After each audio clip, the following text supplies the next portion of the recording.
आज आप लोगों को चैप्टर 5 आईने अकबरी का शॉर्ट आंसर टाइप क्वेश्चन करा रहे हैं जो 5 अंक स्तरीय है।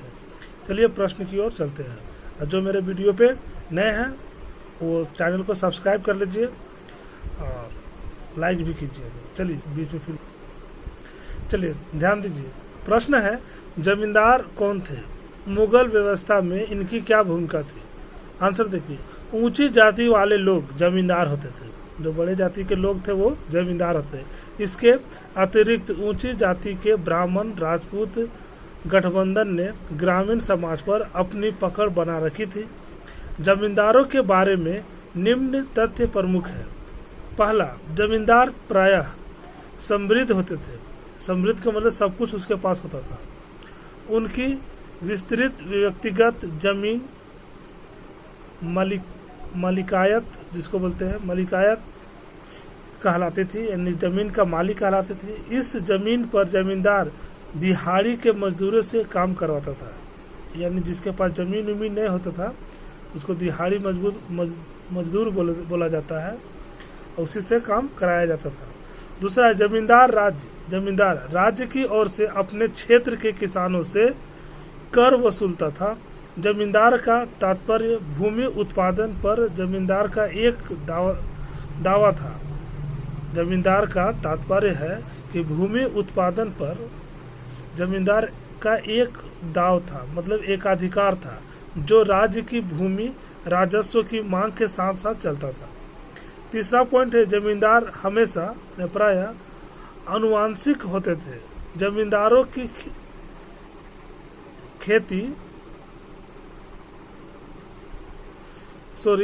ऐतिहासिक विरासत के रूप में अधिकार प्राप्त था। कहने का मतलब ये है कि जमींदार को ज्यादातर वंशानुगत यानी पूर्वज से ही उसको जमींदारी यानी जमीनों प्राप्त था, यानी उसका पूर्वज ही हमेशा जमींदार होते थे, तो इसी तरह से उनका आनुवंशिक होते थे, यानी वंशागत जमींदार होते थे जो जमीन का मालिक होते थे। समझ में आ रहा है? जो ऐतिहासिक विरासत के रूप में उसको अधिकार प्राप्त था, नहीं इतिहास से ही उसको विरासत में जमीन मिला है। चौथा पॉइंट है, जमींदारों को राजस्व वसूलने करने के बदले कुल राजस्व का एक हिस्सा मिलता था। ठीक है, सरकारी आंकड़ों में यह हिस्सा 10% बताया गया है। पांचवा पॉइंट है, जमींदार अपनी मलिकायत की जमीन को बेच भी सकते थे। वे प्रायः हाट बाजार का आयोजन करते थे जहां कृषक अपनी फसल बेचने आते थे। समझ में आ रहा? चलिए अगला प्रश्न देखिए। मुगल काल के अध्ययन के एक महत्वपूर्ण दस्तावेज के रूप में आईने अकबरी की तीन खासियत यानी गुणों और 3 कमजोरियों का वर्णन करें। ठीक है, समझ में आ रहा बात को? चलिए देखिए वो कमजोरी क्या क्या था। आंसर है, आईने अकबरी की विशेषताएं। आईने अकबरी अकबरनामा का तीसरा खंड है। इसका सृजन अबुल फजल द्वारा किया गया है, यानी इसका लिखे जो है अबुल फजल। दूसरा है, यह किताब फारसी भाषा में लिखी गई है। इसकी भाषा अलंकृत है। उच्च कंठ से पाठ करने पर इसमें लय पर जोर दिया जाता है, यानी कंठ से बोला जाता है, हलक से। तीसरा जो है पॉइंट इसका, आईने अकबरी अकबर के जीवन काल का ऐतिहासिक होने के साथ साथ मानव जाति का भी इतिहास है। इनमें अकबर के साम्राज्य के भौगोलिक, सामाजिक, प्रशासनिक और सांस्कृतिक सभी पक्षों का विस्तृत वर्णन किया गया है, बहुत क्लियर से बताया गया है। ठीक है, याद रखना, आईने अकबरी एक बुक का हिस्सा है, किताब नहीं है। एक किताब का तीसरा खंड है। ठीक है, आईने अकबरी की कमजोरियां। अब आईने अकबरी की कमजोरियां देखते हैं। आईने अकबरी की कमजोरियां, पहला है राज प्रश्रय के कारण, यानी राज्य को दूर तक ले जाने के कारण, यानी अपना राज्य को विस्तार करने के कारण अबुल फजल ने सम्राट की विशेष अनुशंसा की है। पहला हो गया। दूसरा जो है भाषा, अगर समझ में नहीं आया फिर से बता देते। राज प्रश्रय के कारण अबुल फजल ने सम्राट की विशेष अनुशंसा की है, यानी कुछ। दूसरा है भाषा सरल एवं सहज नहीं है। भाषा जो था आईने अकबरी का वो सरल नहीं है, इस कारण इसकी पहुंच आम लोगों तक नहीं थी। इसमें तिथियों और समय के साथ होने वाले परिवर्तन का उल्लेख नहीं किया गया था, याद रखिए। समझ में आ रहा है, ये इनका कमजोरियां थी, क्योंकि इसी कारण ये फेमस नहीं हुई। समझ में आ गया बात को। तीसरा क्वेश्चन है चर और बंजर भूमि की परिभाषा बताइए, लिखिए।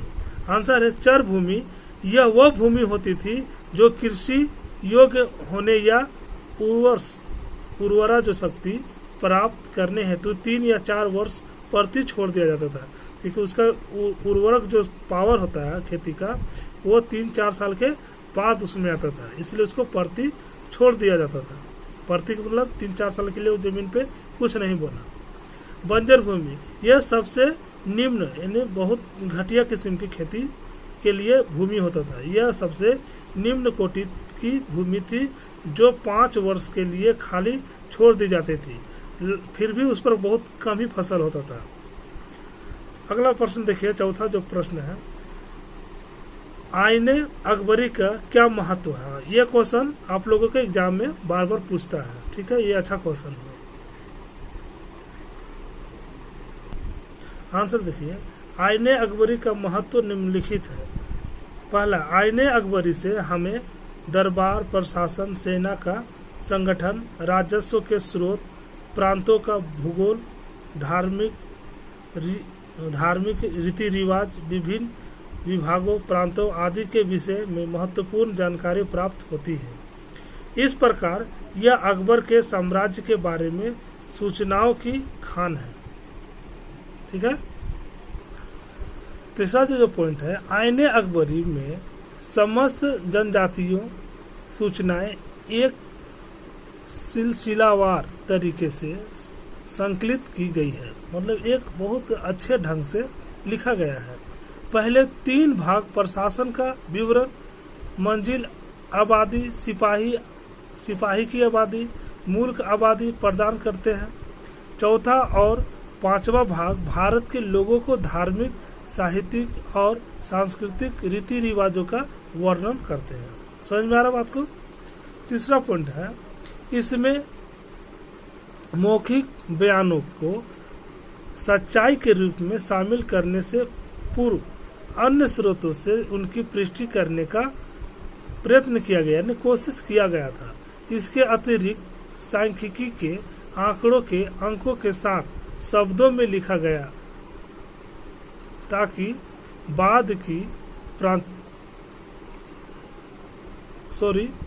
बाकी बाद की प्राप्तियों में नकल की गलतियां कम हो, यानी इसलिए ऐसा लिखा गया था ताकि अगर कोई गलती हो तो बाद में कोई इसको कॉपी करने में भी उसको कठिनाई हो, ठीक है। चलिए 5वां देखिए जो प्रश्न है, अकबर की धार्मिक नीति का वर्णन करें। यह भी प्रश्न आप लोगों के एग्जाम में पूछा गया है।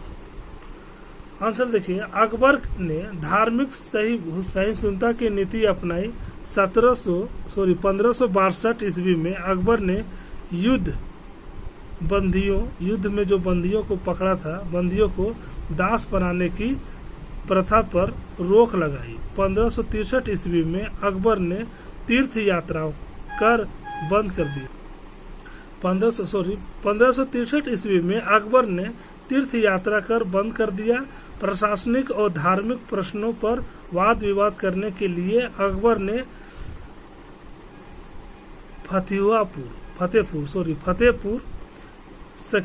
फतेहपुर सिकरी में 1575 ईस्वी में इबादत खाना का निर्माण कराया। फतेहपुर सिकरी में इबादत खाना का निर्माण कराया। यहाँ शेख अब्दुल नबी एवं अब्दुल्ला सुल्तानपुरी के मध्य होने वाले अश्वभनीय झगड़ों को देखकर 1579 ईस्वी में अकबर ने महजर की घोषणा की। समझ में आ रहा बात को? इसके द्वारा किसी भी विवाद पर अकबर की राय ही अंतिम राय होगी। यानी अकबर घोषणा किया कि अगर कोई भी ऐसा वाद विवाद होता है तो अकबर का ही जो राय है वही अंतिम होगा। अकबर ने अपना ज्ञान बढ़ाने के लिए विभिन्न धर्मों के विद्वानों से उनके धर्म की जानकारी ली।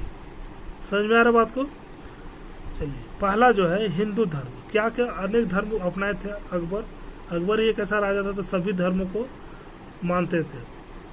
पहला हिंदू धर्म, पुरुषोत्तम एवं देवी से हिंदू धर्म की जानकारी प्राप्त की। हिंदू धर्म से प्रभावित होकर वह माथे पर तिलक लगाने लगा। उसने हिंदू धर्म की पुस्तकों का अनुवाद कराया। देखिए, ये नोट्स है मेरा एक स्टूडेंट का, उसी से लिखवा रहे हैं। जितना भी हम लिखवा चुके थे बोल करके वही नोट्स बना था, तो फिर इसी सोचे थे कि इस नोट्स से आप लोगों का करवा देते हैं, ताकि इसके बाद जब जो टेस्ट चलेगा वो बहुत ही फायदेमंद होगा। इसलिए वीडियो में बने रहिएगा, ताकि टेस्ट का कॉपी ही इम्पोर्टेंट है आप लोगों को अच्छे मार्क्स लाने के लिए। दूसरा देखिए, पारसी धर्म। दस्तूर मेहर की राणा से पारसी धर्म की जानकारी ली। इससे प्रभावित होकर उसने सूर्य की उपासना आरंभ की। दरबार में हर समय अग्नि जलने की आज्ञा दी। तीसरा जैन धर्म। जैन धर्म जो है, जैन धर्म की शिक्षा आचार्य शांति चंद्र एवं हरि विजय सूर्य से ली। चौथा जो है सिख धर्म। सिख धर्म से प्रभावित होकर पंजाब का 1 वर्ष का कर माफ कर दिया गया था। पांचवा जो है ईसाई धर्म। ईसाई धर्म से प्रभावित होकर आगरा एवं लाहौर में गिरजाघर का निर्माण कराया। कौन? अकबर। समझ में आ रहा बात को? चलिए, अगर समझ में आ रहा तो वीडियो को लाइक कीजिएगा, शेयर कीजिएगा और सब्सक्राइब कीजिएगा। ठीक है। और इसके बाद लॉन्ग क्वेश्चन बचा हुआ है, लॉन्ग क्वेश्चन को भी जल्द ही पूरा करा दिया जाएगा। ठीक है। वीडियो देखने के लिए धन्यवाद।